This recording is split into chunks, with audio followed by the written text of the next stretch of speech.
Good morning, YouTube. This is Dan Taylor with another segment of The Flag.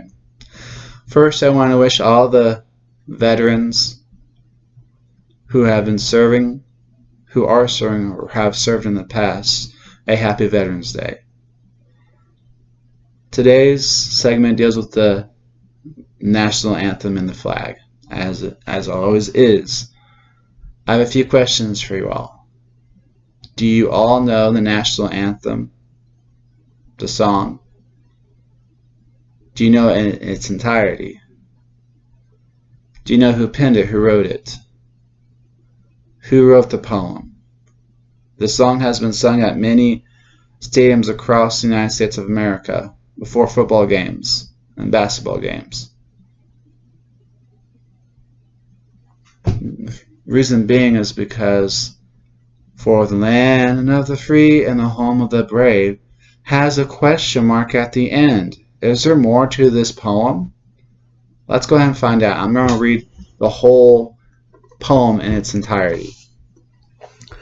Oh, say, can you see, by the dawn's early light, what so proudly we hailed the twilight's last gleaming, whose broad stripes and bright stars through the perilous fight, o'er the ramparts we watched, were so gallantly streaming, and the rocket's red glare, the bombs bursting in air, gave proof through the night that our flag was still there. Oh, say, does that star-spangled banner yet wave o'er land of the free and home of the brave? On that shore dimly seen through the midst of the deep, where the foe's haughty host in dread silence reposes, what is that which the breeze or the towering sleep, as it fitfully blows, half conceals, half discloses? Now it catches the gleam of the morning's first beam, in full glory reflected, now shines in the stream. 'Tis the star-spangled banner, oh long may it wave, o'er land of the free and the home of the brave. And where is that band who so vauntingly swore that the havoc of war and the battle's confusion, a home and a country, should leave us no more? Their blood has washed out their foul footsteps' pollution. No refuge could save the hireling and slave from the terror of flight or the gloom of the grave.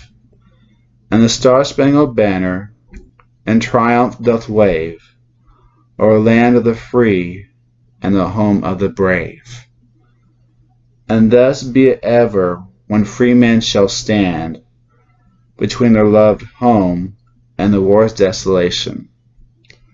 Blessed with victory and peace, may the heaven-rescued land praise the power that hath made and preserved us a nation.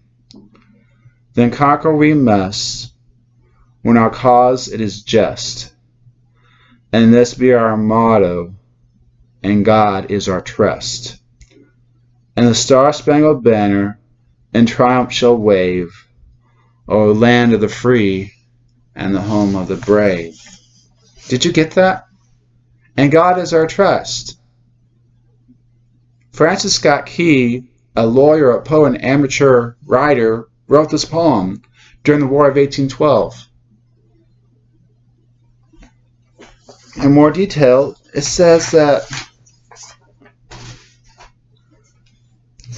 at the defense of Fort McHenry, it says that Francis Scott Key was at Baltimore Harbor. He was watching the British attack on Fort McHenry.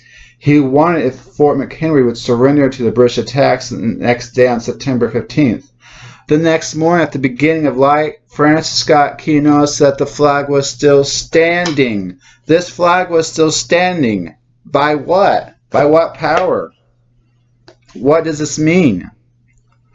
I'll get to that point in another segment. All I know is that America, on that day, by the grace of God, claimed victory that day. And Francis Scott Key was inspired to write.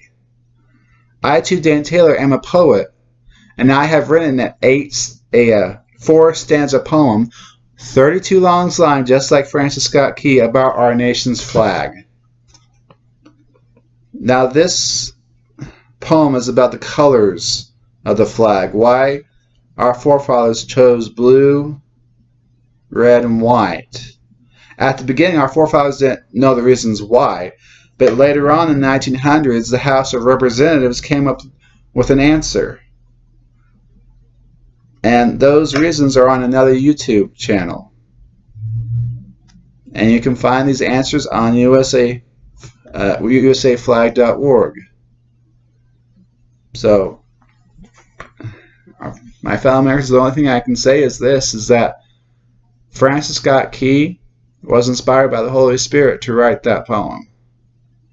And our nation was founded on a Christian foundation. Alright? I wish all my veterans a happy Veterans Day, and I pray that this video blesses everybody.